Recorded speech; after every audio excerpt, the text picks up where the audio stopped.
Jade! Valerie! Kumusta ka na? Hindi kita nakilala.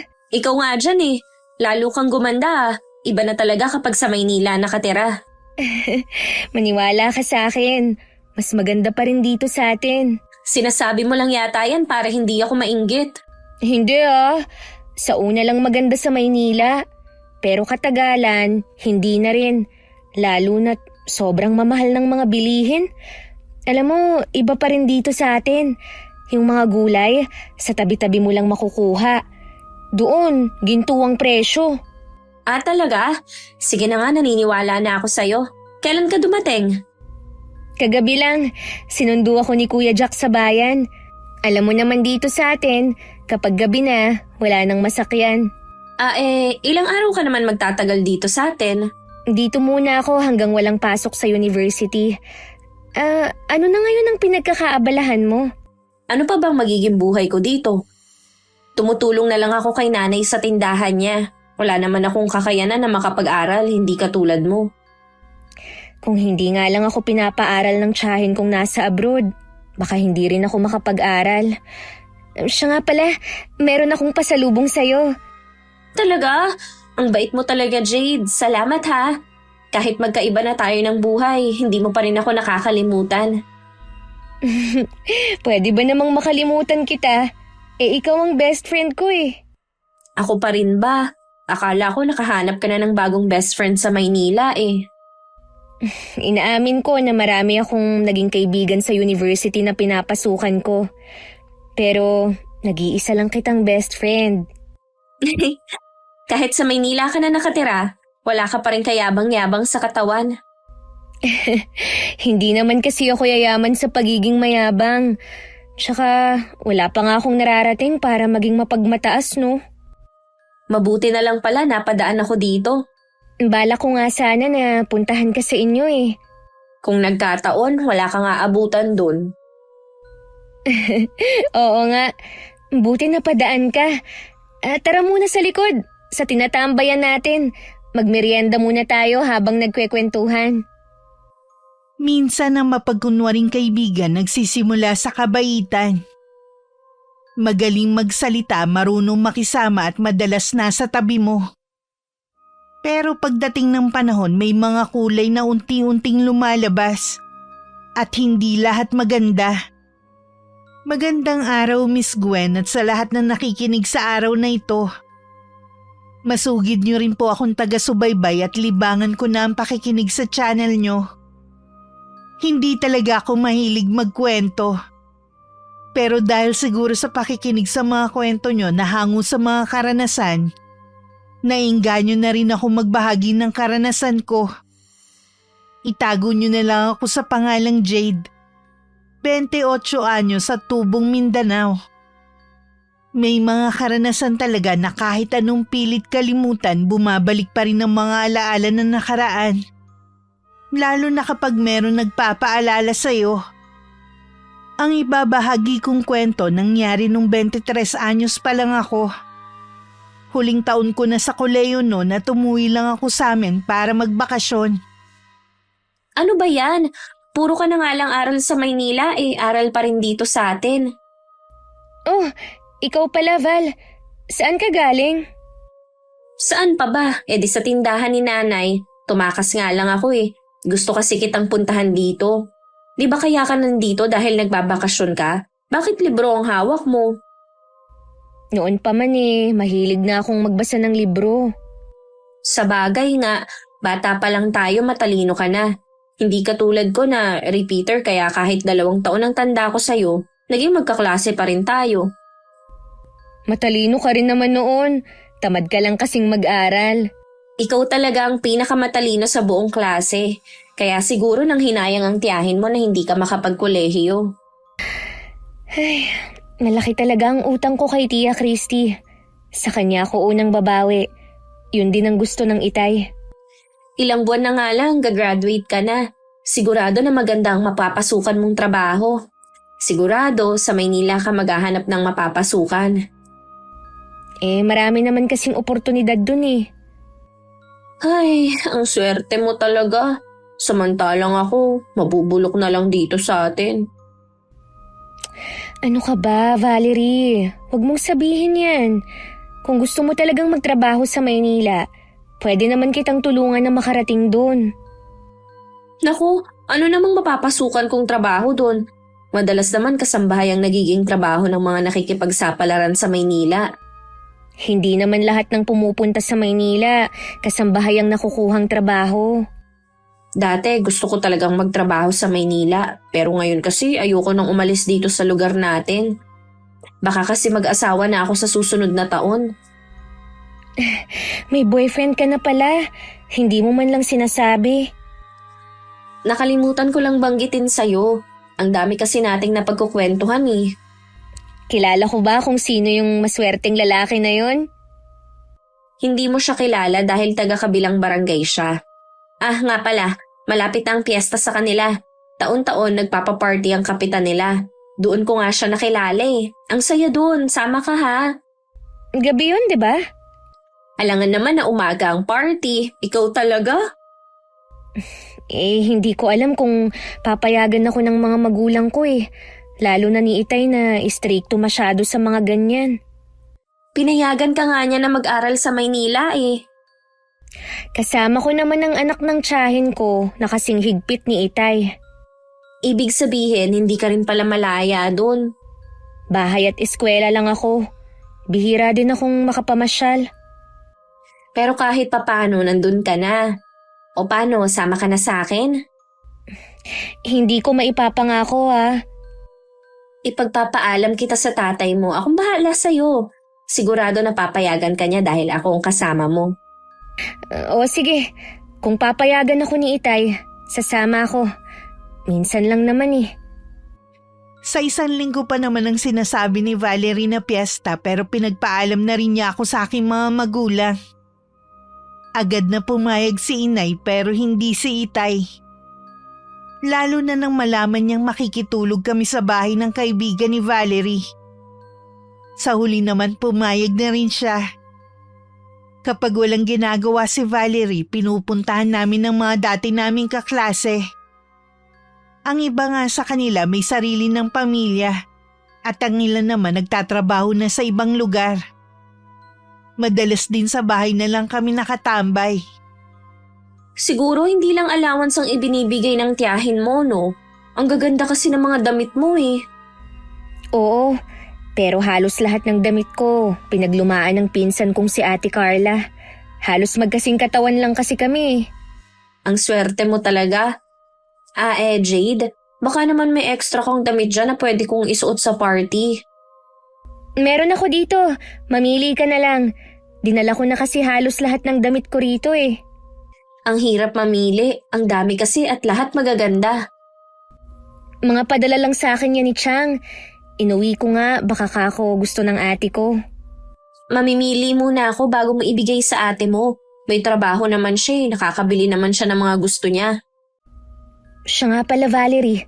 Magkwento ka naman tungkol sa boyfriend mo. Anong trabaho niya? Sa ngayon, wala. Sira kasi yung minamaneho niyang tricycle. Ha? Tapos balak nyo nang magpakasal? Wala naman pala siyang trabaho. Plano pa lang naman namin yun. Naiinis na rin kasi ako sa bahay namin. Bakit naman? Puro na lang kasi sa akin inasa ni nanay ang mga trabaho. Tumutulong na nga ako sa kanya sa pwesto eh. Sa tingin ko, natural lang yun dahil panganay ka. Si Ate Tere kasi, ganun din nun eh. Dahil siya ang panganay, siya ang laging inaasahan ng mga magulang namin dito sa bahay. Mga magulang nyo naman kasi mababait, hindi katulad ni nanay na mabunganga. Mabunganga din naman si inay noon. Nabawasan na nga lang habang lumalaki kami. Kapag ako talaga ang nainis, makikita mo, lalayasan ko na sila. Huwag mong sabihin yan. Habang kaya nating tumulong, gawin na lang natin para sa pamilya. Madaling sabihin yan dahil magkaiba tayo ng kinalakhiyang pamilya. Huwag na nga nating pag-usapan ng pamilya mo. Nawawala ka sa mood eh. Ikaw kasi tanong ng tanong. Nasisipa talaga ako. Joke lang yun ha. May isusuot ka na bang damit? Wala pa akong napipili. Dapat maganda ka sa araw na yon. Malay mo may makilala kang pogi sa party. Hindi yan ang priority ko sa ngayon. Oo, baka naman namimili ka lang. Gusto mo yata taga Maynila din eh. Hindi ko pa nga yan naiisip. Huwag kang maingay dyan. Baka marinig ka ni Itay eh. Baka mamaya, hindi na ako pasamahin sa'yo. Oo nga pala, istrikto ang tatay mo. Nasa labas naman siya eh. Naku, matalas ang pandinig nun. Sabihin mo ilang buwan na lang kamo gagraduate ka na. Hindi na niya kailangan mag-alala. Kapag nakabalik nga pala ako ng Maynila, tatanungin ko ang pinsan ko kung ano ang pwedeng trabaho para sa'yo. Sige ba? Basta huwag lang kasambahay ha. Minsan tinanghali ako ng gising. Palabas na sana ako ng kwarto ko nang marinig ko nag-uusap ang mga magulang ko sa sala. Si Valerie ang topic nila. Wala sana akong balak makinig. Pero dahil kaibigan ko ang pinag-uusapan nila, pinakinggan ko na lang. Ayaw pala ni Itay na nakikipagkaibigan ako kay Valerie. Mismong nanay daw kasi ng kaibigan ko ang nagsabi na napapabarkada ito sa mga masasamang kaibigan. Tinutulan naman yun ni Inay. May tiwala naman raw siya sa akin. Alam niyang hindi ako maliligaw ng landas gaya ng kaibigan ko. Napaisip tuloy ako. Hindi ko rin maiwasang maawa kay Valerie. Baka kasi yun ang paraan ng pagre-rebelde niya sa pamilya. Pero hindi pa rin tama na sirain ang buhay niya. Naisip ko rin na baka makatulong na sa Maynila siya magtrabaho. Isang araw bago ang piyesta sa kabilang baryo, dumalaw ulit si Valerie. Nagkataon na nasa duyan ako at nagpapahinga. Kitang-kita ang excitement sa mukha niya. Bakit ngayon ka lang ulit dumalaw? Pasensya ka na. Nagkita kasi kami ng boyfriend ko eh. Binanggit ko nga sa kanya na kasama kitang pupunta. Excited na nga siyang makilala ka eh. Sabi nga niya ipapakilala ka sa mga pinsan at kaibigan niya. Sana sinabi mo na hindi ako interesado. Kaya lang ako sasama eh, para pagbigyan ka. Ang KJ mo naman, ipapakilala ka lang naman. Kapag nagpahiwatig, tsaka mo barahin. Meron sana akong gustong itanong sa'yo eh. Ano yung itatanong mo? Narinig ko kasing nag-uusap ang mga magulang ko tungkol sa'yo. Masamang impluensya daw sa'yo ang boyfriend at mga kaibigan mo.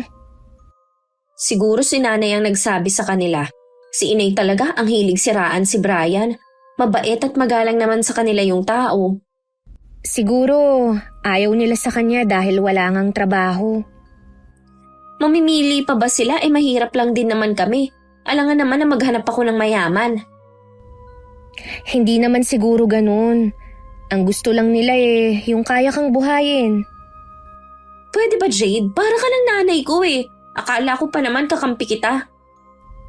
Kakampi mo naman ako ah. Kaya nga kita pinangangaralan eh. Huwag mo munang husgahan si Brian base lang sa narinig mo.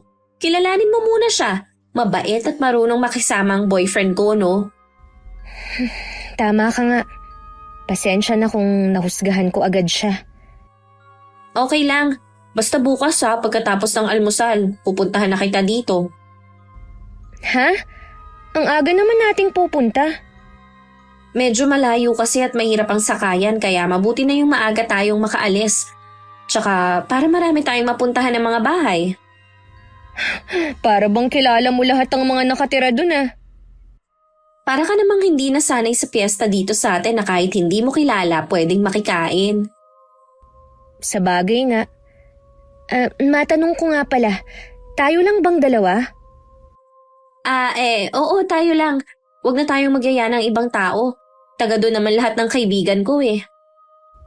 Sige, puntahan mo na lang ako bukas dito sa amin. O paano, aalis na ako ah. Yun lang naman ang sinadya ko dito eh. Baka kasi makalimutan mo. Excited na rin naman ako makipiesta bukas. Huling punta ko yata sa piyestahan nun, high school pa ako sa isa naming kamag-anak.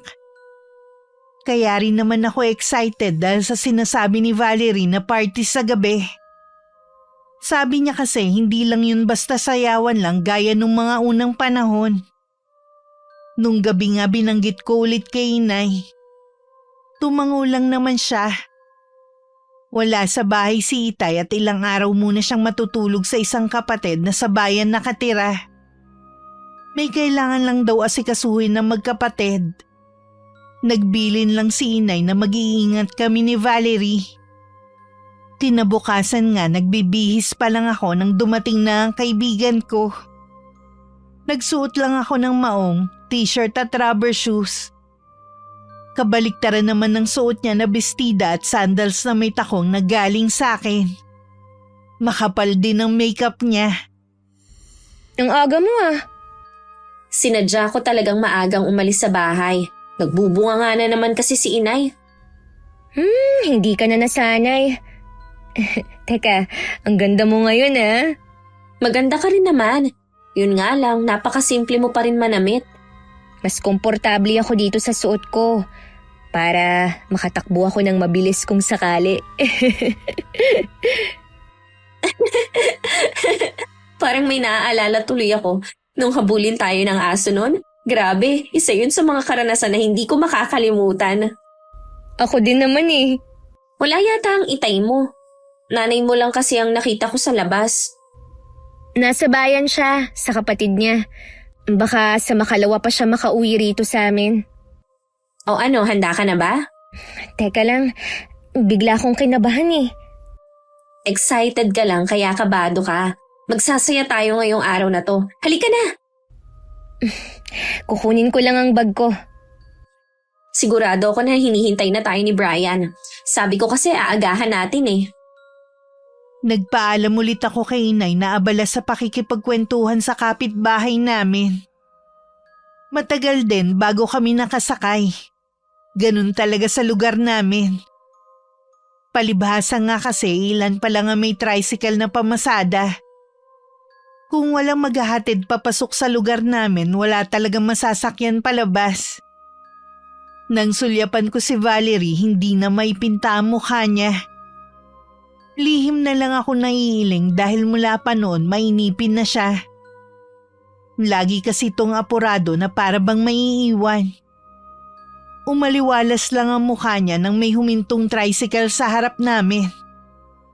Pagdating naman sa labasan, kailangan pa namin sumakay ng jeep at isa pang tricycle. Mainit ang panahon kaya hindi pa man kami nakakarating, hulas na ang makeup niya. Sinabihan ko na lang siya na mag-ayos pagdating namin. Nang sa wakas makarating kami sa bahay ng boyfriend niya, mainit naman ang pagtanggap nila sa amin. Kahit maaga pa, marami na rin bisita ang nandun. Kumain ka lang ng kumain, Jade. Huwag ka mahihiya ha. Salamat. Ang saya pala ng piyesta nyo rito, no? Lalo na mamayang gabi. May party dun sa may basketball court. Hindi lang yun basta party. Bumabaha din dun ng inumin at pagkain. Ganun ba? Hindi ba rito mahirap sumakay kapag alanganing oras? Kararating nyo lang pag uwi na agad ang iniisip mo. Huwag ka mag-alala. Ihahatid ko kayo ni Val sa pag-uwi nyo. Naitanong ko lang naman. Mamaya ipapakilala kita sa mga kaibigan ko. Huwag ka mag-alala. Mababait ang mga yun. Nabanggit nga pala ni Val na sa Maynila ka daw nakatira? Pansamantala lang naman habang nag-aaral pa ako. Siguro matalino ka. Hindi naman. Masipag lang akong mag-aral.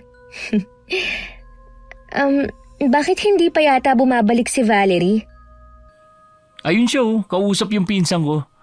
Marami talaga siya mga kakilala dito. Madalas ba siyang nandito? Oo, lalo na kapag nag-aaway sila ng nanay niya. Matagal na ba kayo ng kaibigan ko? Naku, wala pa kaming 1 taon. Hindi ba niya naikukwento sa'yo? Nakwento naman. Jade, may boyfriend ka bang naiwan sa Maynila? Ha? Wala. Pag-aaral kasi ang priority ko ngayon.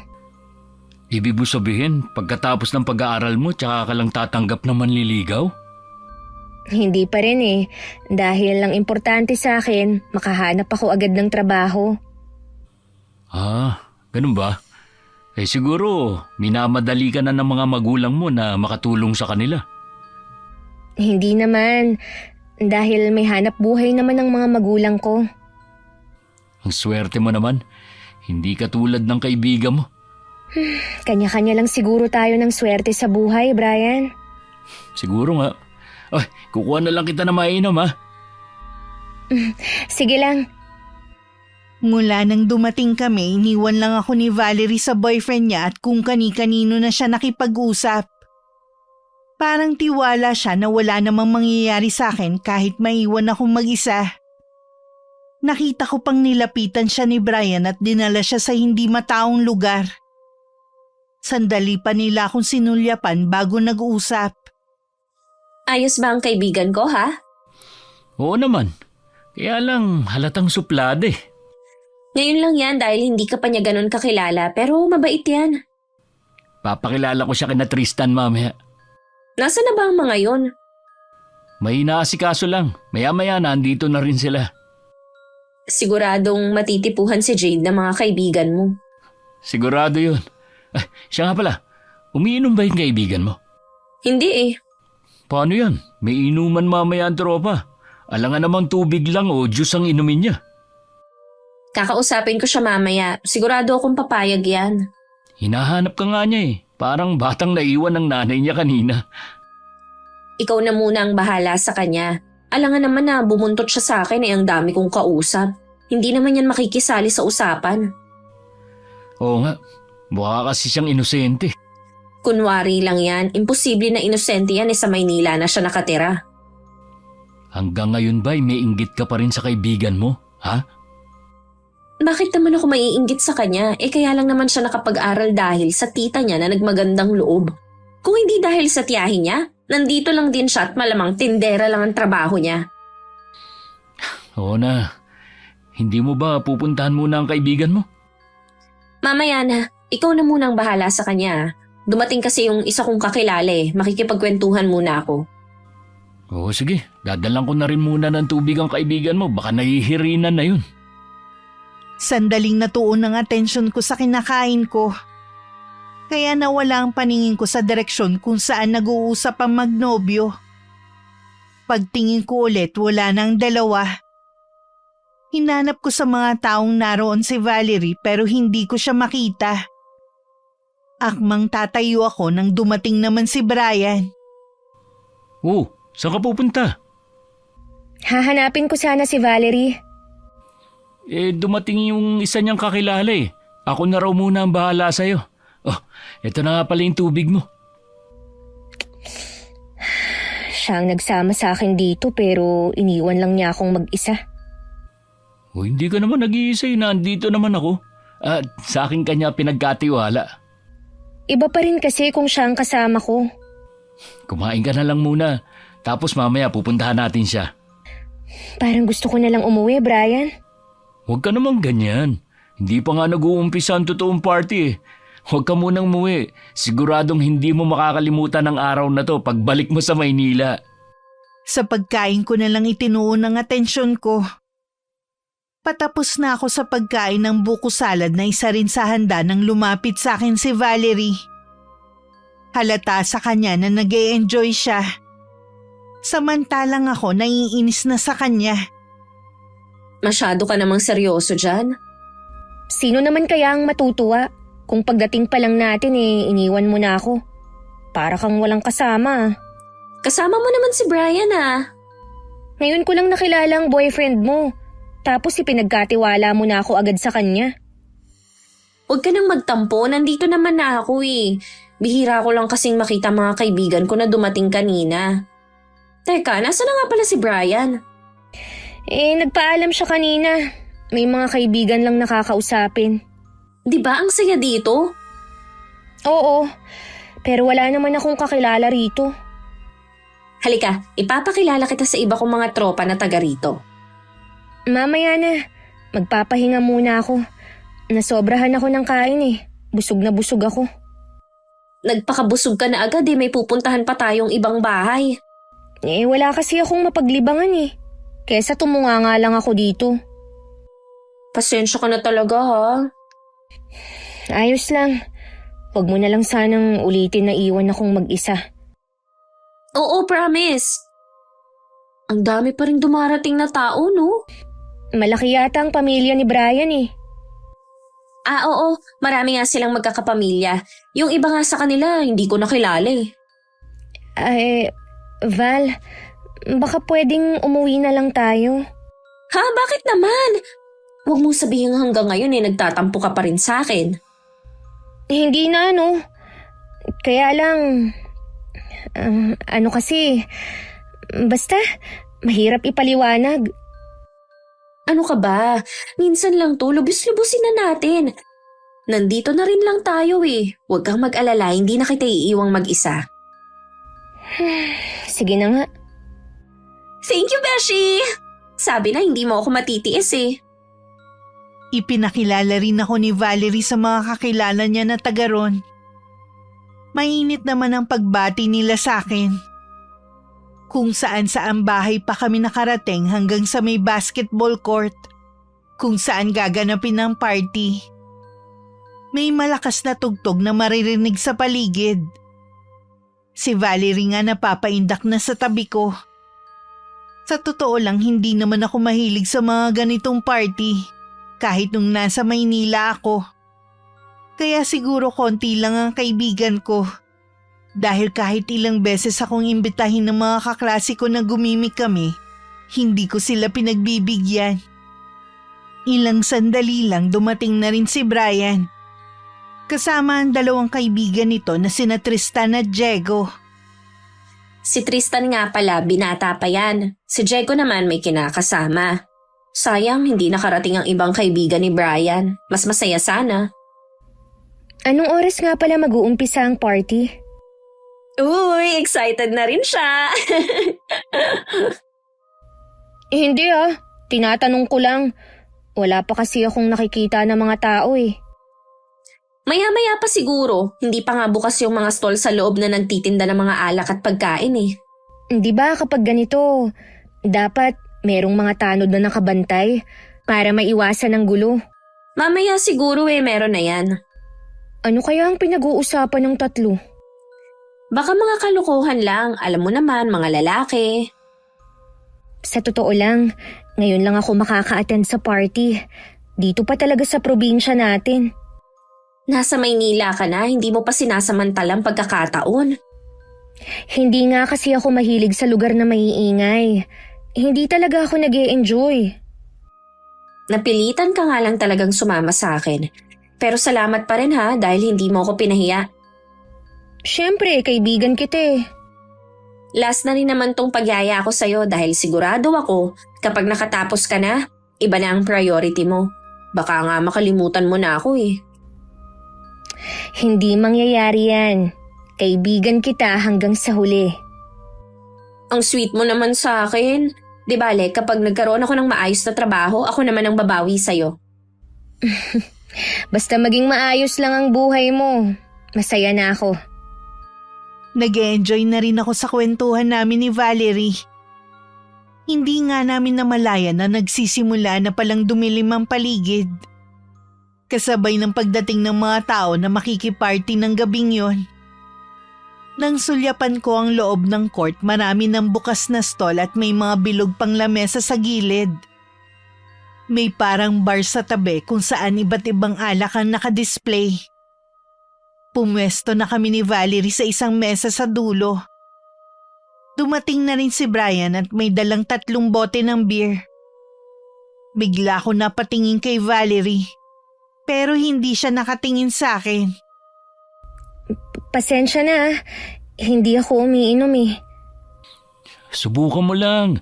Hindi naman yan nakakalasing Oo nga, Jade. Parang juice lang yan na mapait ng konti. Teka, kukuha ko kayo ng pulutan. Hindi talaga ako umiinom, Val. Sayang naman yung beer mo, babayaran niya ni Brian.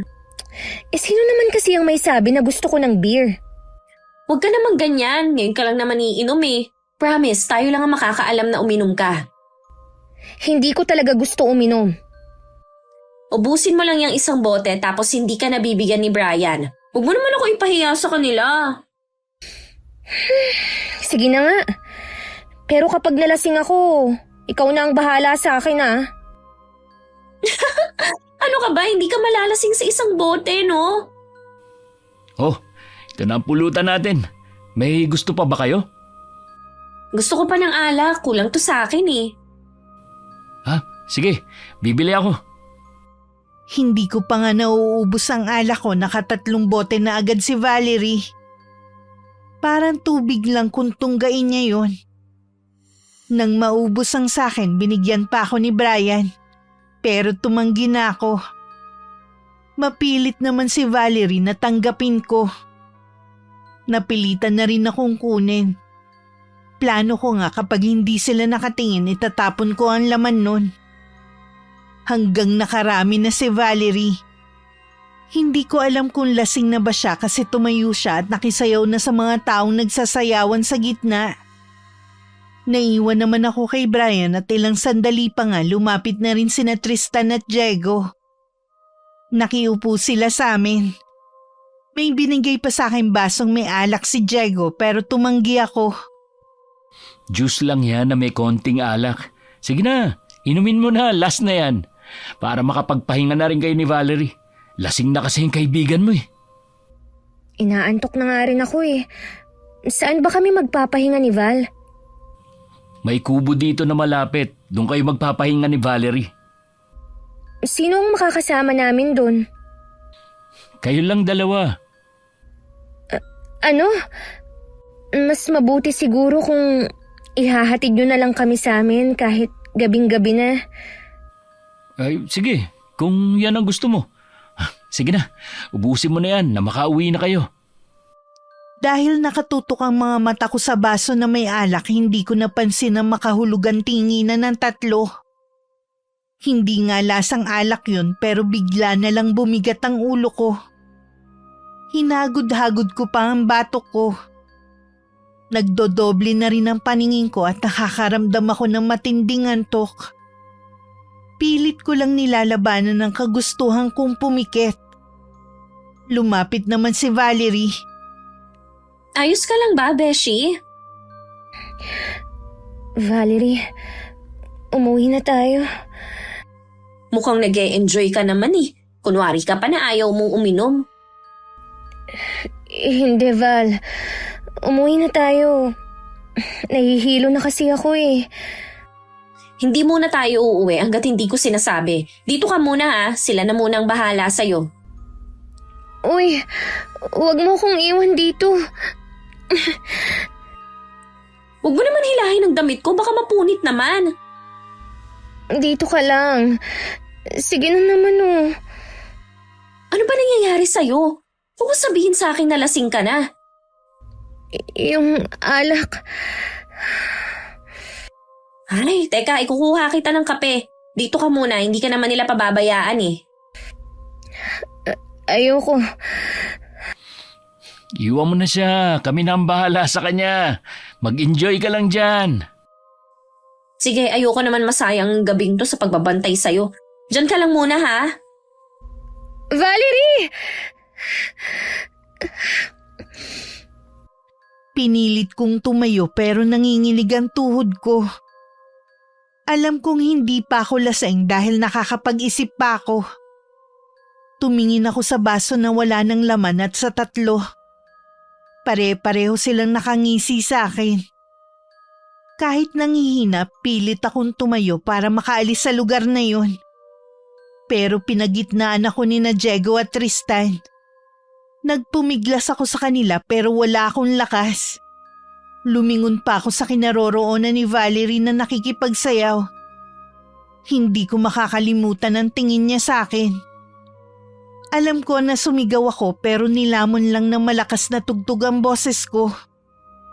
Sa isang abandonadong lote malapit sa gubat ako dinala ng tatlo na nagtatawanan pa. Nasisiguro kung meron silang inilagay sa ininom ko kanina at ngayon meron silang balak na masama. Kahit nangihina, sumisigaw at humihingi ako ng tulong. Baka sakaling may makarinig sa akin. Maawa ano kayo? Valerie, tulungan mo ako! Valerie!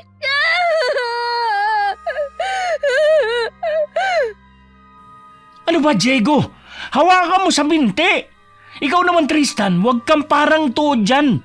Napagkasunduan na natin to, di ba? Delikadong gagawin natin, mga pre. Nabagang buntot niya. Hindi ba kayo natatakot? Baka mamaya ay sumbong pa tayo niyan. Sinisiguro ko sa'yo, hindi magagawa magsumbong ng babaeng to. Makisama ka na lang. Maawa na kayo!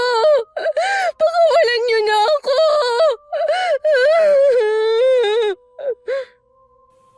Tumigil ka na nga sa kangangawa mo, kanina ka pa eh. Ano bang kasalanan ko sa inyo?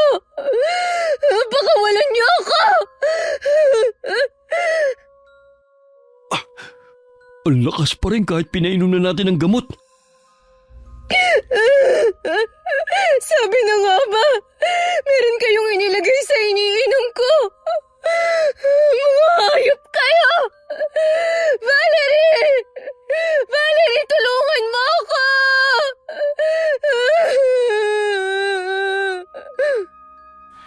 Kahit hanggang mamaya ka pa magsisigaw, walang makakarinig sa'yo. Hindi darating si Valerie para tulungan ka. Hindi totoo yan! Nangako siyang hindi ako pababayaan!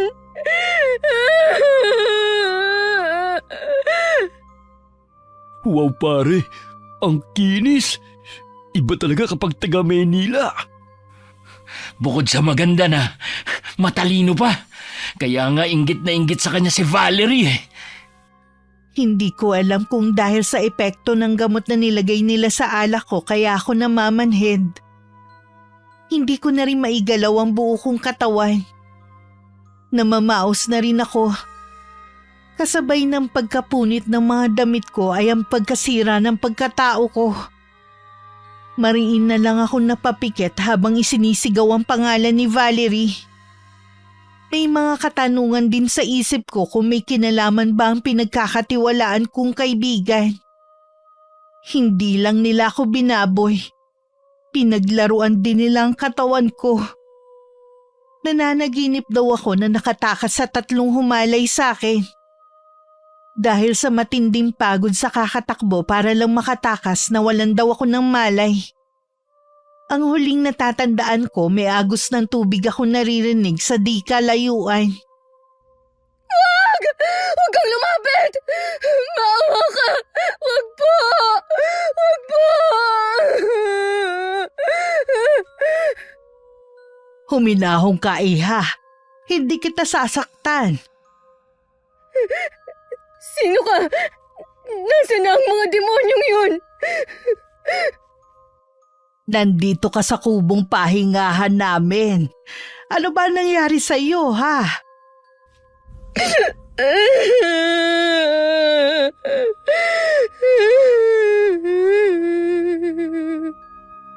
Kung hindi ka pa handang sabihin, hayaan mo na lang muna. Binaboy nila ako. Mga hayop sila.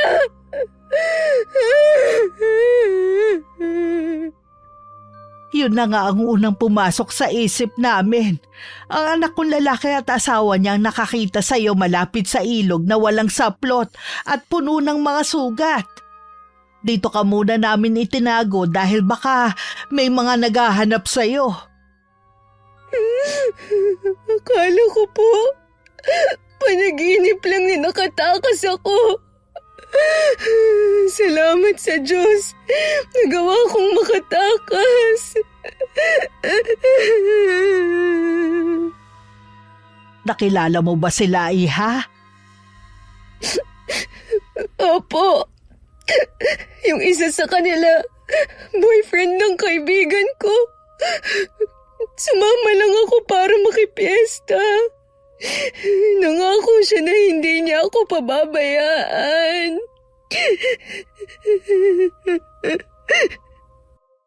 Bakit ka naman hinayaan ng kaibigan mo na mapahamak?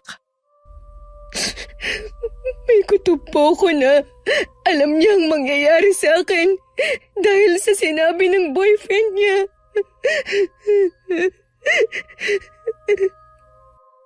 Taga saan ka ba? Baka hinahanap ka na rin ng pamilya mo. Kahapon ka pa walang malay at laging sumisigaw. Wala na akong mukhang maiharap sa kanila.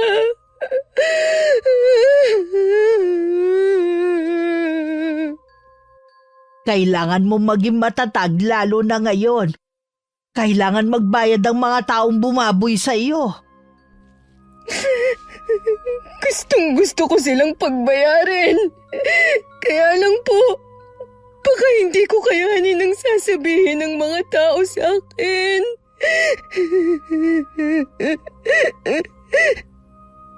Yun nga lang.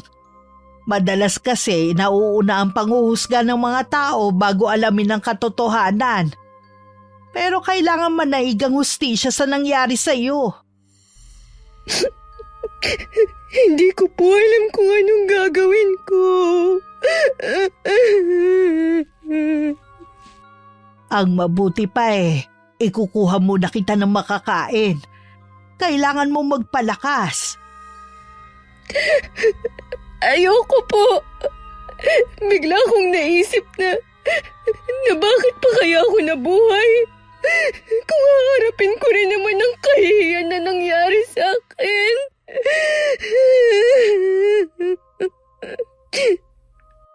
May dahilan ng lahat, iha. Isipin mo na lang ang mga mahal mo sa buhay. Kung ano ang mararamdaman nila kung mawawala ka. Siguro nga po, may dahilan. At isa na rin ang para makapaghiganti sa ginawa nila sa akin. Hindi lang sakit ng buong katawan at puso ang nararamdaman ko ng mga sandaling yun. Maging matinding galit. Hindi lang pambababoy ang ginawa nila sa akin, kundi sinira nilang mukha at balat ko. Puno kasi ng paso at sugat ang buo kong katawan. Naalala ko na naman tuloy ang sinabi ni Brian na may lihim na inggit sa akin si Valerie. Sa bayan pala nakatira ang pamilya ni Aling Caridad. Caretaker sila ng lupa kung saan nakatirik ang kubo. Ihahatid daw niya ako sa amin at siya ang magpapaliwanag sa pamilya ko sa nangyari. Magaling talaga ang halamang gamot na ito. Mabilis na tuyo ang mga sugat mo. Bukas pwede na kitang ihatid sa inyo. Nagpasya na po akong ilihim ang nangyari sa akin. Ha? Paano mabibigyan ng hustisya ang nangyari sa'yo kung hindi ka magsusumbong sa pulis? May sakit po sa puso ang tatay ko Siguradong hindi niya kakayanin. Ayoko na ako ang maging dahilan ng kamatayan niya. Sa bagay nga, kung maimpluwensya ang mga taong gumawa nito sa'yo maliban sa magastos, baka ibasura lang ang kaso mo. Hindi naman lingid sa'yo na hindi patas ang batas dito sa atin. Alam ko po yan. Walang hustisya para sa mga katulad ko. Sa batas natin, wala. Pero meron pang ibang paraan. Ano pong paraan? May kilala akong mangkukulam. Pwede tayong lumapit sa kanya. May takot po ako sa Diyos, Aling Caridad. Pero ang mga taong yun, wala. Pwede pa nilang ulitin ang ginawa nila sa ibang babae. Gusto ko silang pagbayarin sa ginawa nila. Pero naguguluhan po ako. Sinabi mo na malapit ka na magtapos ng pag-aaral na posibleng isa sa kinaiinggitan ng kaibigan mo. Unahin mo muna yon at saka ka bumalik para isakatuparan ng paghihigante. Huwag mong hayaan na mawala pati pangarap mo. Ipakita mo sa kaibigan mo na sa kabila ng kahayupan na ginawa nila sa'yo, hindi ka niya magagawang talunin. Tama po kayo, Aling Caridad. Ang pangarap ko, ang hindi nila kayang nakawin sa akin. Alam kong matapang kang babae. Masakit ang nangyari sa'yo. Gamitin mo ito para mas lalo kang tumatag sa buhay at sa pagharap ng mga hamon. Opo, tatandaan ko ang mga sinabi niyo sa akin. Kinabukasan hinatid ako ni Aling Caridad sa amin. Balot na balot ako ng tela kaya walang nakakita sa akin. Siya na rin ang nagtapat sa nanay ko tungkol sa sinapit ko. Gusto rin ni inay na makulong ang mga hayop na yon. Pero inaalala rin niya ang kalagayan ng aking ama. Puno rin siya ng galit at pagsisisi sa nangyari. Sana daw nakinig na lang siya kay Itay. Hanggang makaalis si Aling Caridad, iyak pa rin siya ng iyak habang humihingi ng tawad sa akin.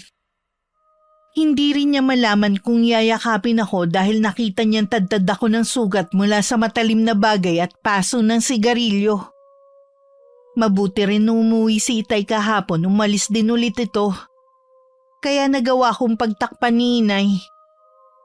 May hinala na rin kasi siya na may masamang nangyari sa akin. Lalo na nang malaman niyang nakauwi na si Valerie. Wala naman po kayong kasalanan eh. Hindi niyo kailangang humingi ng tawad. Kasalanan ko, anak. Ipinagkatiwala kita sa kaibigan mo. Patawarin mo ako at wala akong magagawa para mabigyan ng hustisya ang nangyari sa iyo. Hindi ko man sila maipakulong. May ibang paraan pa naman. Anong paraan? May kilalang mangkukulam si Aling Caridad. Kasalanan ang lumapit sa isang mangkukulam dahil hindi naman galing sa Panginoon ang kapangyarihan nila kundi sa dyablo. Pero mas masahol pa sa demonyo ang mga taong lumapastangan sa iyo. Kaya sang-ayon ako na ipakulam natin sila, anak. Palipasin po muna natin ang pangyayari. Bakit patatagalin pa? Ngayon na, para mabigyan na ng hustisya ang nangyari sa'yo. Isama mo na rin ang ahas mong kaibigan. Mas magiging matindi ang balik sa kanila kapag inakala nila na tuluyan na akong nanahimik. Hayaan na lang po muna natin. Sige, anak. May tiwala naman ako sa'yo, pero kailangan silang magbayad lahat. Mas matindi dapat ang mangyari sa kanila, higit sa naranasan mo. Sisiguruhin ko po yun. Wala akong ititira na awa sa kanila. Kulang na lang magdugo ang palad ko sa matinding pagkakakuyom nito. Sinabi ko rin kay inay ang plano kong maagang pagbalik sa Maynila. Ayoko kasing makita ni Itay ang itsura ko. Pumayag naman si inay at siya na lang ang magpapaliwanag kay Itay pagdating nito. Nung araw ng alis ko, biglang dumating si Valerie. Akmang yayakapin niya ako nang itulak ko siya. Punong-puno ng pagtataka na napatitig siya sa akin. Ang kapal naman ng mukha mo para magpakita pa dito! Alam ko na nagagalit ka sa akin dahil iniwan kita. Hindi ko kasi alam kung saan ka nagpunta eh. Sa tingin mo, ganun ako kababaw para magalit sa ganyang dahilan? Tingnan mo ang itsura ko ngayon. Ang bawat peklat na yan, ang laging magpapaalala sa kababuyan yung apat. Hindi ko alam ang nangyari sa'yo. Naaksidente ka ba? Ang galing mo ring magmaang-maangan, no? Hanggang kailan ka magpapanggap na tunay kong kaibigan, ha? Jade, magkaibigan tayo. Best friend pa nga. Hindi kita kaibigan! Wala akong kaibigan na kasing sama mo! Nagtiwala ako sa'yo, Valerie. Tapos pababayaan mo lang ako. Jade, pwede naman tayong mag-usap na hindi ka sumisigaw eh. Humiling ka pa talagang hayop ka! Pinaboy mo ako, Valerie! Ng mga taong nun ko lang nakilala! May nilagay silang gamot sa iniinom ko at hinayaan mo lang na mangyari yun sa akin! Tapos yan lang ang sasabihin mo? Iba naman kasi ang kwento nila sa akin. Ikaw daw ang unang... Sila ba ang paniniwalaan mo, ha? Pagkatapos mong sabihin na kaibigan kita? Natural na kakampi ka sa kanila dahil kasabwat ka rin. Kung totoong mga paratang mo, bakit hindi ka nagsumbong sa mga polis? Para ano? Ilantad ko ang kahihiyan ko? Para bigyan kita ng kasiyahan, ha? Hindi ko ibibigay sa iyo ang pagkakataon na pagtawanan ako. Paano ka mabibigyan ng hustisya sa nangyari sa'yo kung ganyan ka mag-isip? Makakamtan ko rin ang hustisyang nararapat sa akin. Balang araw. Ayaw mo magsumbong kasi nagsisinungaling ka lang. Ayaw mo kasing aminin may itinatago ka ring landi sa katawan. Aray! Bakit mo ako binato ng tsinelas sa mukha? Nakakarami ka na, ha? Kapag hindi ka pa umalis dito, bato na ang tatama sa mukha mo. Sisiguruhin ko rin na hindi na mawawala ang peklat. Pasalamat ka nga, dinalaw pa kita dahil nag-aalala ko sa'yo. Tapos ito pa ang mapapala ko? Hindi ko kailangan ng pakunwari mong pag-aalala sa akin. Pinagsisisihan ko na itinuring kitang kaibigan. Hindi na rin nakapagtimpi si inay.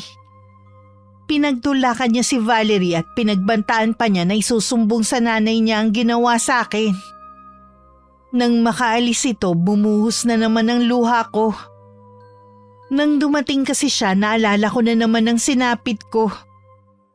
Kinalma ko muna ang sarili ko bago ko lumuwas ng Maynila.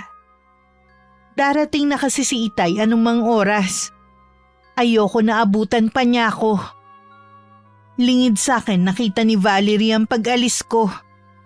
Narinig pa niya sa iba na luluwas na ako. Dahil may kailangan pa akong asikasuhin na may kinalaman sa pag-aaral ko. Eh di wala na tayong problema ngayon. Akala ko pa naman magmumukmuk na lang siya sa bahay nila.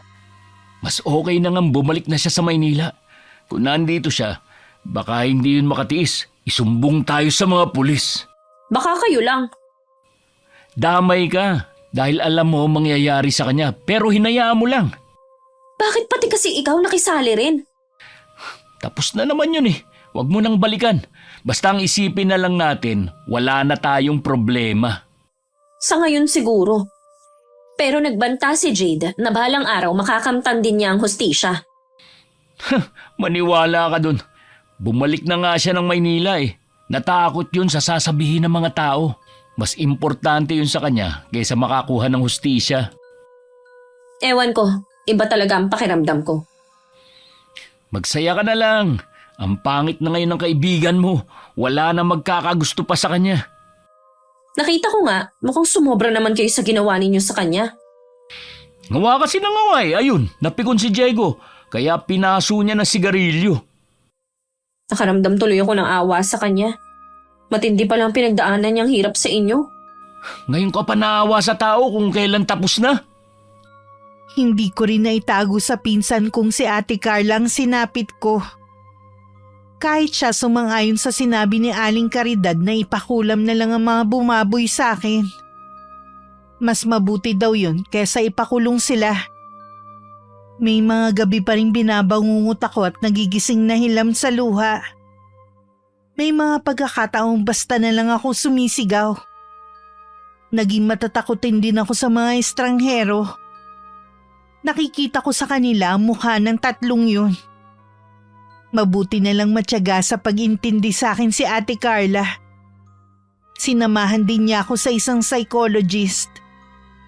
Sumailalim din ako sa therapy para mawala ang traumang dinanas ko. Nakatulong ng malaki sa akin ang therapy. Hindi na ako nananaginip sa gabi at natatakot sa mga estranghero. Pero ang galit sa puso ko tumitindi para sa mga taong sumira ng buhay ko. Alam kong handa na akong maningil anumang sandali. Sandali lang! Sino kaya ang kumakatok na ito? May ginagawa pa naman ako eh. Aling Caridad, Oh Jade, ikaw nga. Hindi kita nakilala. Pasok ka, iha. kumusta po kayo? Ayos naman, iha. Ako dapat magtanong kung kumusta ka na. Nawala na po ang trauma ko na nagpapahirap sa akin dati.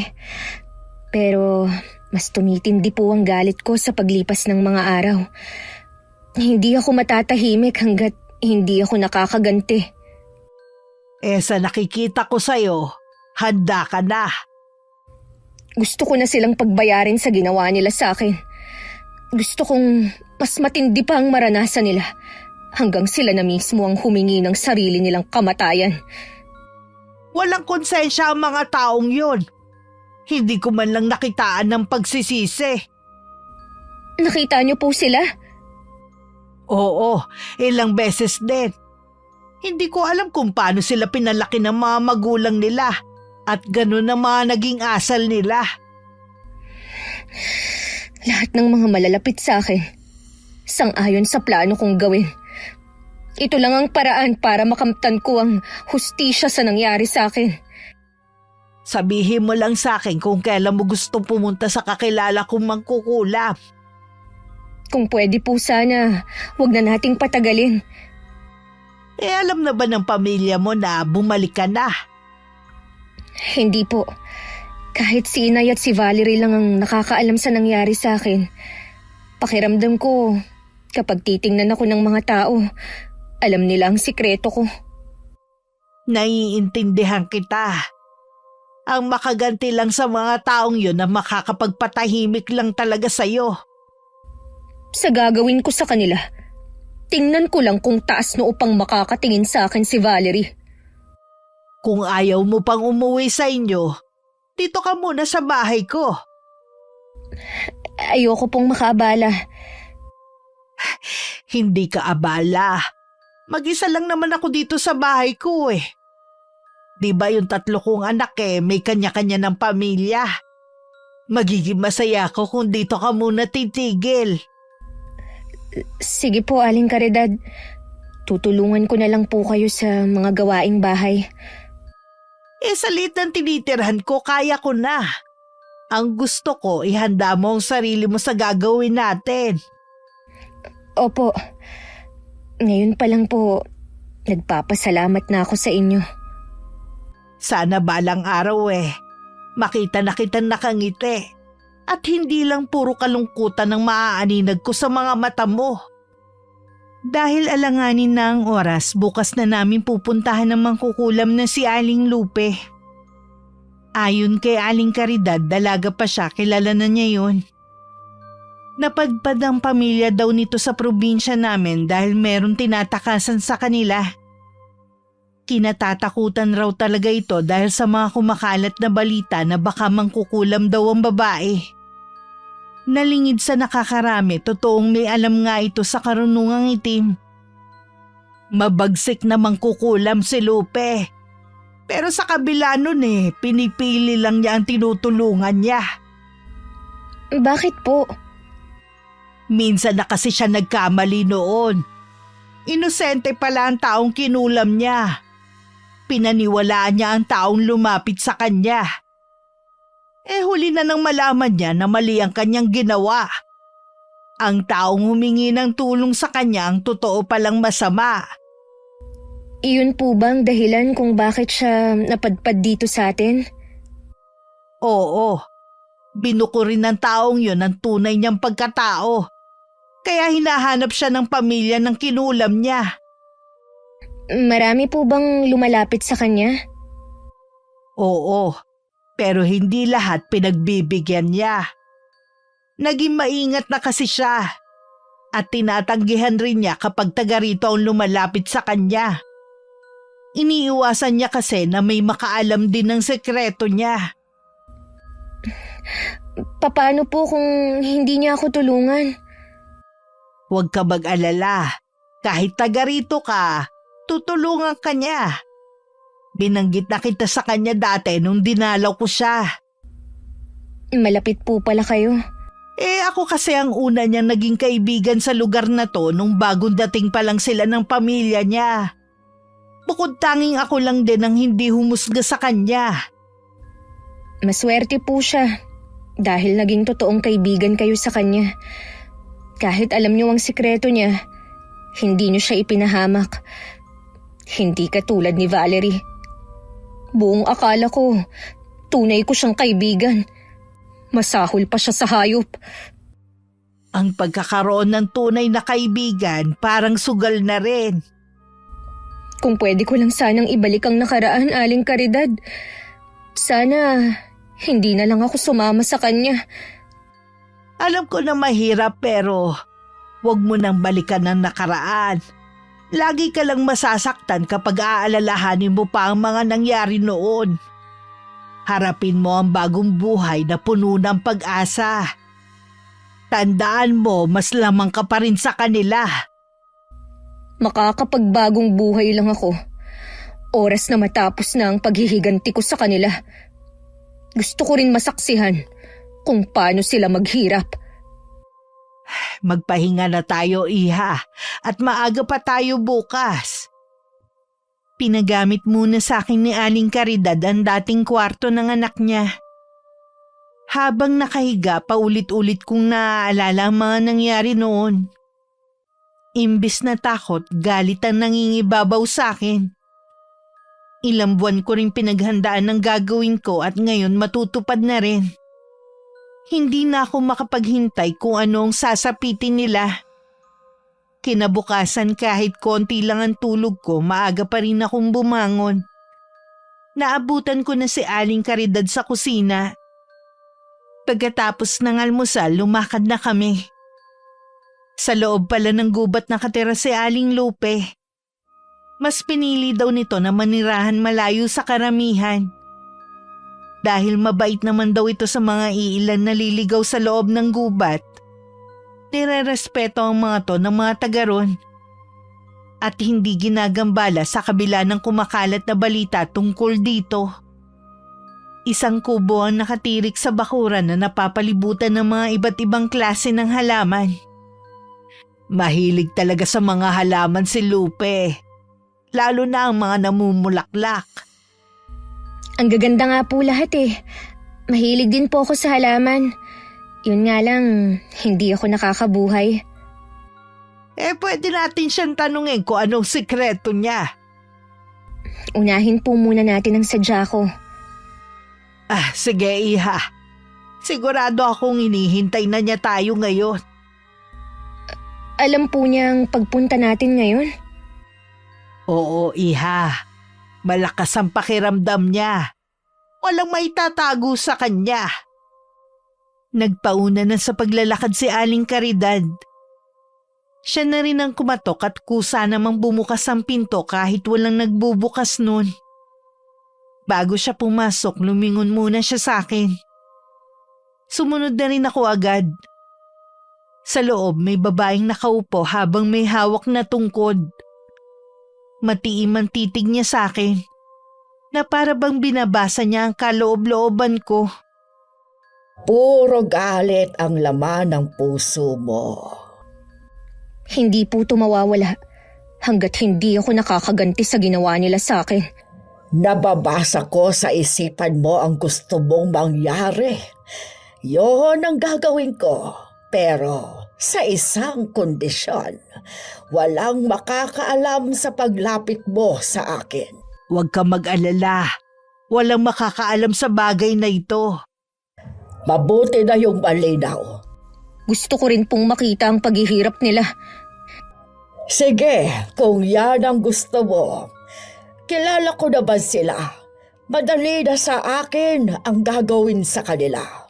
Unahin natin ang pinakabata sa kanila. Maraming salamat Lupe sa pagtulong mo sa batang to ha. Sa wakas mabibigyan na rin ng hustisya ang nangyari sa kanya. Ito lang ang masasabi ko. Makakamtan mong hustisya, pero hindi ako sigurado kung makakamtan mo din ang kapayapaan ng puso at isipan mo. Hindi ko alam kung ano ang ibig sabihin ni Aling Lupe sa huli niyang sinabi. Ang mahalaga, magagawa ko ng makaganti sa kanila. Pagkagaling namin sa kubo ni Aling Lupe, imbis na gumaan ang pakiramdam ko para bang mas lalong bumigat ang dinadala ko. Pinagkibit-balikat ko na lang yun. Nung araw ding yun, isinagawa na namang kukulam ang ritual. Maghihintay na lang ako ng resulta. Nagkita ng araw na yun sina Valerie at Brian. Halatang problemado ang lalaki. Nagtataka naman ang kaibigan ko kung bakit ang boyfriend lang niya ang dumating. Inaasahan kasi niya kasama nito sina Diego at Tristan. Bakit ikaw lang? Nasaan na yung dalawa? Wala sa mood si Tristan eh. Anong ibig mong sabihin? Busy ba siya sa kasal niya?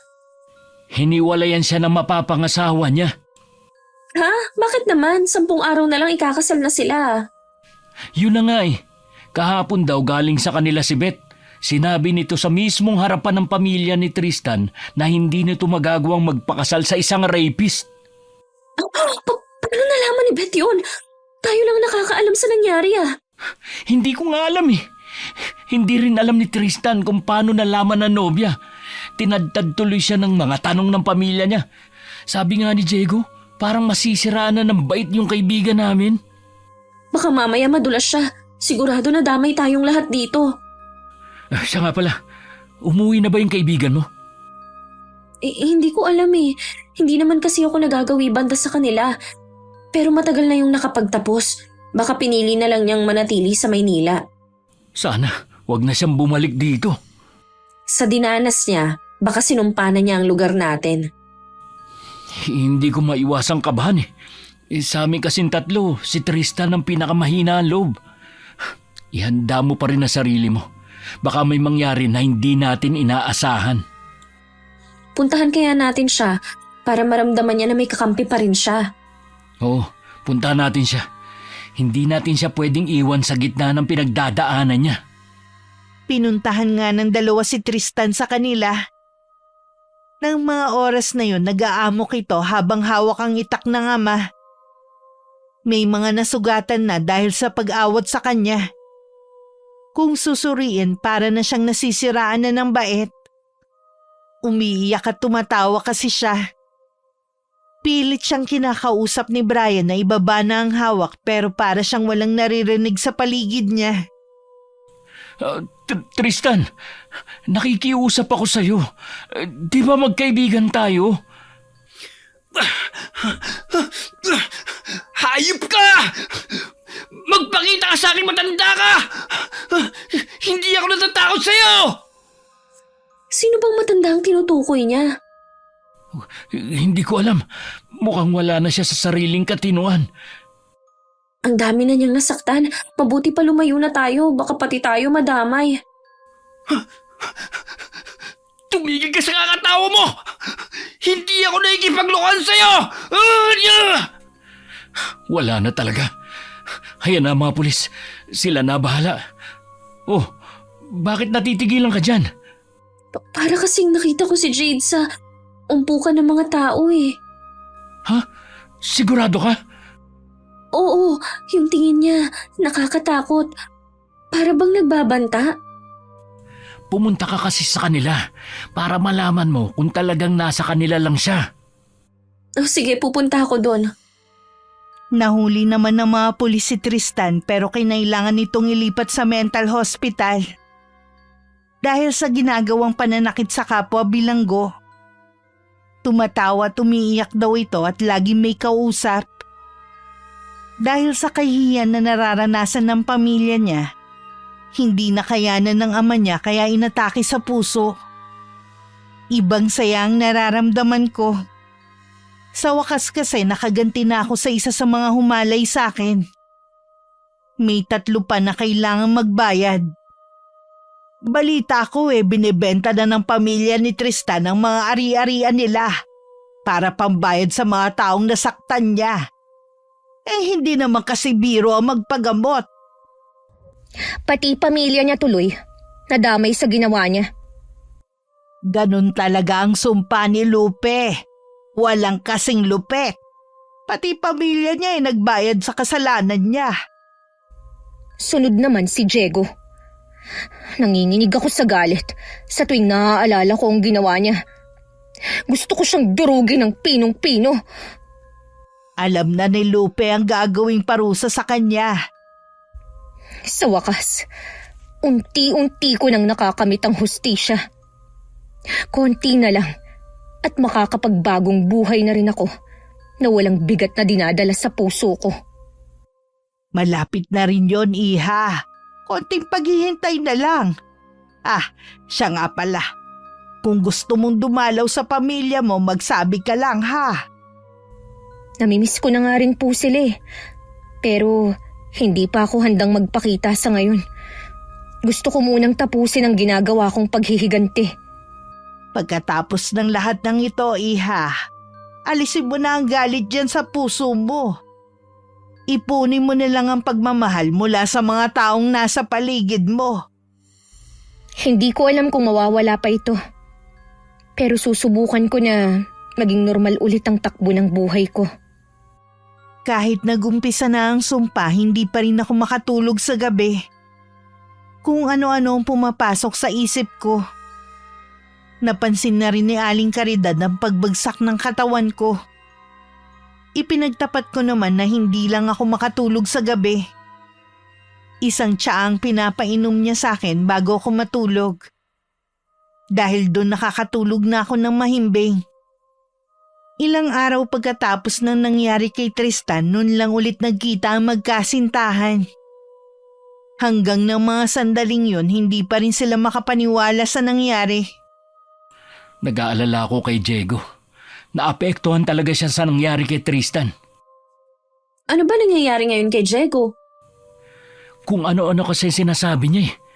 Sabi nga ng kinakasama, hindi na daw natutulog sa gabi. Laging balisa. Nung makausap ko nga, lagi niyang sinasabi na meron daw bumubulong sa kanya na siya na ang susunod. Baka naman mamaya mabaliw din siya gaya ni Tristan. Kaya nga nag-aalala ang kinakasama niya eh. Kabuuan pa naman niya. Ayoko sanang sabihin to pero hindi kaya binabagabag na sila ng konsensya dahil sa ginawa ninyo kay Jade? Di sana noon pa. Ilang buwan na nakakalipas eh. Hindi ko lang kasi maiwasang isipin. May mga pagkakataon nga na naiisip ko si Jade eh. Kung napatawad na ba niya ako. Pumunta ka na ba sa bahay nila? Si nanay ang galing sa kanila. Nabanggit daw ng tatay nito na nasa Maynila pa at merong inaasikaso. Hindi pa alam kung kailan ang uwi. Kahit gaano katagal, siguradong uuwi siya dahil hindi niya matitiis ang pamilya niya. Namalikmata lang siguro ako nung sabihin ko na nakita ko siya. Oh, nag-chat si Diego ngayon lang. Anong sabi? Pupunta daw dito. Mabuti pa, bili ka ng alak at pulutan. Maya-maya, nandito na yun. Nagpapagas lang daw siya.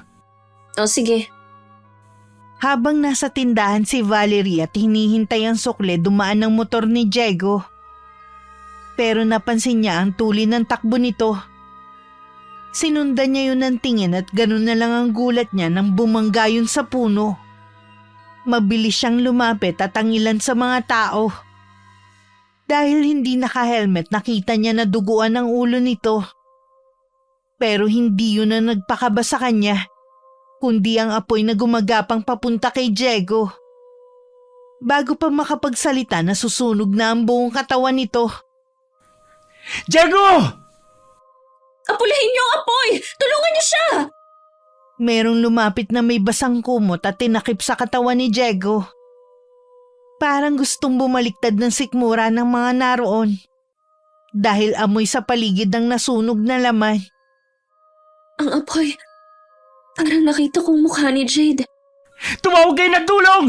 Kailangan madala si Diego sa ospital! Huwag kang tumayo lang dyan, Valerie! Humingi ka ng tulong! Oo! Ilang minuto lang naman nadala na agad nila sa ospital si Diego. Kahit hindi pa nila nakakausap ang doktor, alam nilang kritikal ang kondisyon nito. Dumating na rin ang kinakasama nito na walang tigil ng iyak. At maging pamilya ng lalaki na pawang mga tulala sa nangyari. Tahimik lang sa isang tabi si Valerie. Habang nakatingin kay Brian na inaalo ang kinakasama ng kaibigan. Ilang sandali lang lumapit na rin sa kanya ang boyfriend niya. Sabi ni Ana, nung umalis daw sa kanila si Diego balisa daw. Para daw nag-hallucinate dahil kung ano-ano nakikita. Nagbibili na raw sa kanya kung sakaling bigla siyang mawawala. Hindi ko alam kung maniniwala ka sa sasabihin ko. Pero nakita ko ang mukha ni Jade sa apoy kanina. Para bang tuwang-tuwa siya sa nangyari kay Diego. Baka naman pati ikaw nababaliw na rin. Baka nga dahil sa kasalanan natin kay Jade. Tumahimik ka nga dyan. Baka mamaya marinig ka nila. Hindi ka rin nag-iisip eh. Bigla kong naalala ang huli naming pag-uusap. Parang siguradong-sigurado siya na balang araw, makakamit din niyang hustisya sa nangyari sa kanya. Ibig mo sabihin, may kinalaman siya sa nangyayari ngayon? Malay mo naman, di ba? Baka siyang nagdala ng kamalasan sa dalawa mong kaibigan.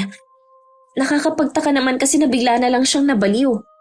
Hindi pang karaniwan ang nangyari sa kanila. Nasisiguro ko na sinadya yun. Huwag ka na nga manakot pa. Lalo mo lang pinapagulo ang sitwasyon eh.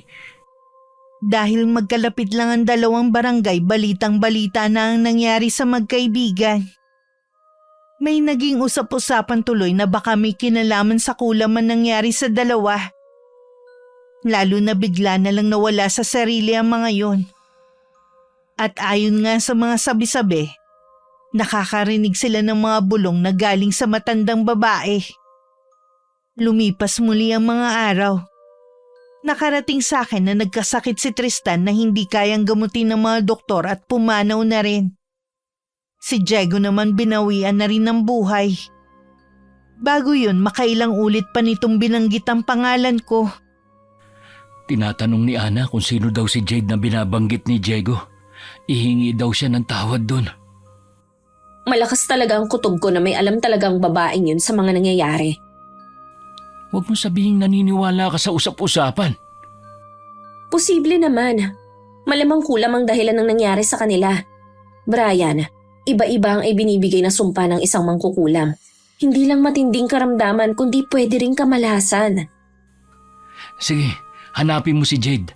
Hanapin mo ang babaeng yun at iharap mo sa akin. Akala mo ganun kadali? Alam mo naman nagalit sa akin ang nanay niya. Baka magkabukuhan pa kung lalapit ulit ako sa kanila. Wala naman akong alam na mangkukulam sa lugar namin. At wala rin akong nababalitaan na nakulam kaya imposible yan sinasabi mo. Baka taga-ibang lugar ang nilapitan niya. Kaya siguro siya hindi pa umuwi sa amin dahil yun ang inaasikaso niya. Hindi ko na alam ang iisipin ko. Mag-iingat ka. Alinlan sa ating dalawang susunod sa mga kaibigan mo.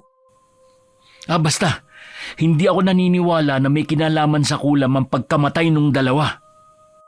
Bahala ka kung ayaw mong maniwala. Binalaan na kita. Masaya naman ako sa kinahinatnan ng dalawa. Pero hindi ko maintindihan ang kawalan ng kabuluhang nararamdaman ko ng mga oras na yon. Baka mawawala rin ng ganong pakiramdam kapag natapos na ang paghihiganti ko. Si Brian naman ang susunod. Hindi lang maamin ni Brian sa girlfriend niya na kinakabahan na rin siya. Ayaw niya kasi magmukhang naduduwag sa harapan nito. Sa huling lamay nakita niya ang matandang babae na tinutukoy ng dalawang kaibigan. Puti ang mahaba nitong buhok at may hawak na tungkod. Puno ng galit ang mga mata nito sa pagkakatingin sa kanya. Gabi-gabi na rin siyang hindi makatulog. Madalas din sumakit ang ulo niya na parang binibiyak. Ayaw naman niyang ipaalam sa pamilya niya ang nangyayari sa kanya. Dahil ayaw niyang mag-alala pa ang mga yun. Si Valerie ang tanging sinasabihan niya. Ano ba yung mahalagang sasabihin mo? Pinagbawalan na kasi ako ni inay na pumunta dito dahil sa mga kumakalat na balita. Hindi ko kasi alam kung paano sasabihin. Ano ba kasi yun? Teka nga lang, bakit ba saradong-sarado tong bintana mo? Wag! Mas okay na may liwanag na pumapasok. Ano nangyari sa'yo? May sakit ka ba? Yun nga ang gusto ko sabihin sa'yo eh. Bigla na lang namanas ang buo kong katawan. At 1 linggo na ako hindi makapagbawas. Eh bakit hindi ka nagpatingin sa doktor? Pambihira ka naman. Hindi lang yun ang problema. Yung ari ko kasi nabubulok. Hindi ko alam kung bakit. Diyos ko, bakit ngayon mo lang sinabi? Sa palagay mo kaya ganun kadali, ha?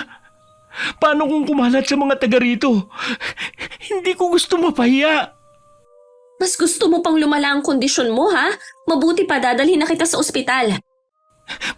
Paano kung... Huwag mo munang isipin ang hiya mo. Ang mahalaga, maagapan kung ano man yung sakit mo.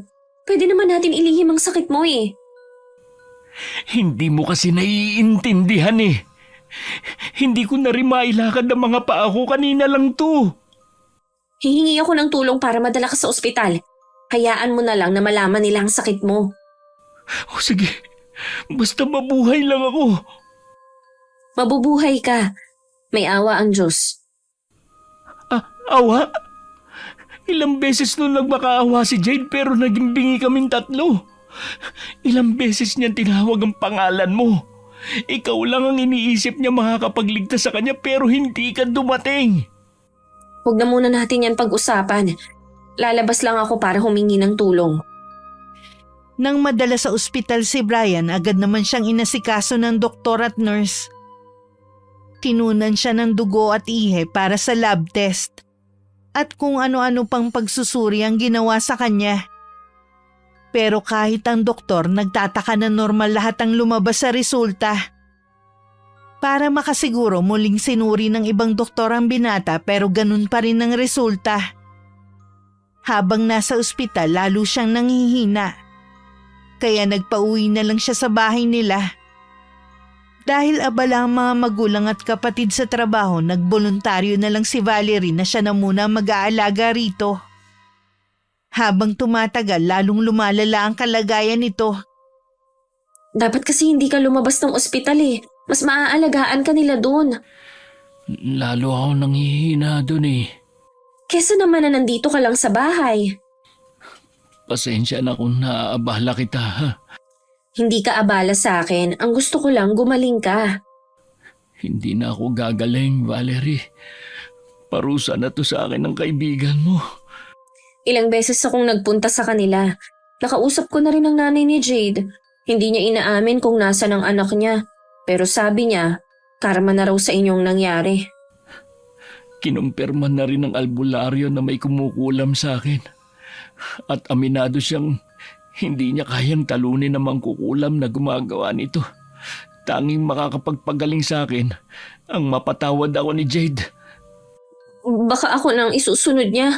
Imposible naman na kayo lang ang gantihan niya.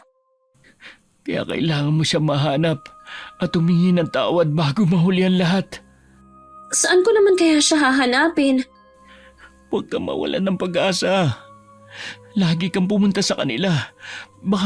Baka bigla siyang sumulpot dun. Paano ka? Hindi naman ako mawawala dito eh. Unahin mo muna ang kaligtasan mo. Babalik na lang ako dito. Nang mga sandaling yon, nagpasya na akong umuwi na sa amin. Namimiss ko na talaga ang pamilya ko. Siguradong alam na ni Inay na ako na sa likod ng pangyayari sa magkakaibigan. Sa amin ko na rin hihintayin ng balita sa mangyayari kay Valerie. Nalungkot naman si Aling Caridad dahil aalis na ako. Matatahimik ka na rin. Nabigyan na ng hustisya ang nangyari sa'yo. Mas matindi pa ang sinapit nila. Gusto ko rin po na makita si Valerie bago umepekto ang sumpa sa kanya. Siguradong may ideya na sila kung sino ang nasa likod ng nangyayari. Magsisiman sila. Huli na ang lahat. Sila ang nagtulak sa akin para gawin ko to. Pumalik lang sa kanila ang mga ginawa nila. Aling Caridad, utang ko po sa inyo ang lahat. Kung hindi ko po kayo nakilala, baka hanggang ngayon, naghihintay pa rin ako ng hustisya. Maaaring masama ang ginagawa ni Lupe, Pero dahil din sa kanya napaparusahan ng mga masasamang tao. Nung bata pa kami ni Valerie, laging panakot sa amin ang tungkol sa mangkukulam. Sabi kasi nila, nangunguha ito ng mga batang babae at kinakain. Ngayon, hindi na ako takot dahil kay Aling Lupe. Sana dalawin mo pa rin ako rito. Dadalawin ko po kayo lagi. Mag-iingat ka ha. Hangad ko na sana mas maging matagumpay ka pa sa buhay. Mahigpit pa ako niyakap ni Aling Caridad. Sa sandaling panahon, naging malapit na kami sa isa't isa. Nalulungkot din ako pero kailangan ko rin makita ang pamilya ko. Hindi pa naman yun ang huli naming pagkikita. Pagdating sa bahay, mahigpit ko niyakap ang mga magulang ko. Akala ng mga yun galing pa ako ng Maynila. Nang kami nilang ni inay, ipinagtapat ko sa kanya ang lahat. Hindi na rin naman siya nagulat dahil may hinala na nga raw siya. Gaya ng dati kapag nandun ako, nakatambay ako sa duyan sa labas habang hawak ang isang libro. Napapapikit na nga ako nang marinig ko ang boses ni Valerie. Tama nga ang balita. Umuwi ka na nga daw. Uuwi naman talaga ako dahil dito ang bahay namin. Jade, siguro naman nabalitaan mo nang nangyari ka na Tristan at Diego. Wala na sila. Ngayon naman dinapuan ng hindi maipaliwanag na sakit si Brian. Hindi lang sakit ang nararamdaman niya, pati na rin kahihiyan dahil sa karamdaman niya. Yung iba wala nang ang simpatsya, tinatawanan pa siya. Ganun ba? Yan lang ba ang sasabihin mo, ha? Anong gusto mong marinig? Karma na yun sa kanila. Dahil sa pambababoy nila sa akin. Tama lang na magdusa sila, higit sa naranasan ko. Yun ba ang gusto mong marinig, ha? Ang gusto kong marinig kung ikaw ba ang nagpakulam sa kanila. Diba? Hindi ka naman naniniwala sa kulam? Dati yun, pero mula nang masaksihan ko ang nangyari kay Brian at sa dalawa niyang kaibigan, nagbago ang lahat. Kaya sabihin mo na kung ikaw ba ang nagpakulam sa kanila. Hindi ba dapat ikaw ang umamin sa kasalanan mo sa akin? Bakit baliktad yata? O ano? Hindi ka makasagot? Pwes, wala ka ring karapatan na tanungin ako. Jade, maawa ka naman kay Brian, oh. Hirap na siya eh. Pati ang pamilya niya nahihirapan na rin. Ngayon, gusto mong maawa ako sa kanya? Bakit, Valerie? Naawa ba sila sa akin? Nung haling-hina nila akong pinagsasamantalahan, ha? Kung tutuusin, kulang pa nga yun eh. Ano pa bang gusto mong gawin ko para mapatawad mo siya? Bakit, Val? Ano bang kasalanan ko sa'yo? Ganun ba katindi ang galit mo sa akin para ipahamak ako? Aaminin ko na, noon pa lang naiinggit na ako sa'yo. Kahit kasi mahirap lang kayo ng pamilya mo, masaya kayo. Tapos, natupad mo pa ang pangarap mo, samantalang ako mabubulok na lang dito. Sapat na bang dahilan yun para talikuran mo ko bilang kaibigan mo? Nangako ako sa'yo, di ba? Hahanapan kita ng trabaho sa Maynila dahil gusto kitang hilahin pataas. Pero ito pa ang igaganti mo sa akin. Patawarin mo na ako. Nagsisisi na ako sa mga ginawa ko. Magsisi ka man. Huli na ang lahat. Jade, ayokong matulad sa kanila. Maawa ka sa akin, oh. Hindi ko na kayang pigilan ang nakatadhana sa'yo. Eto, nakaluhod na ako sa harapan mo. Nagmamakaawa ako sa'yo. Patawarin mo na kami ni Brian. Umalis ka na. Nakakaabala ka na kasi sa akin. Jade, sandali. Kapag hindi mo binawi ang sumpa kay Brian, ipagkakalat ko na ikaw ang nasa likod ng mga nangyari sa kanila. Gawin mo. Hindi ako natatakot. Hindi ko na pinansin ang pagtawag niya sa akin. Kahit kailan talaga walang sinseridad ng mga sinasabi niya. Lalo tuloy ako nagitngit sa galit.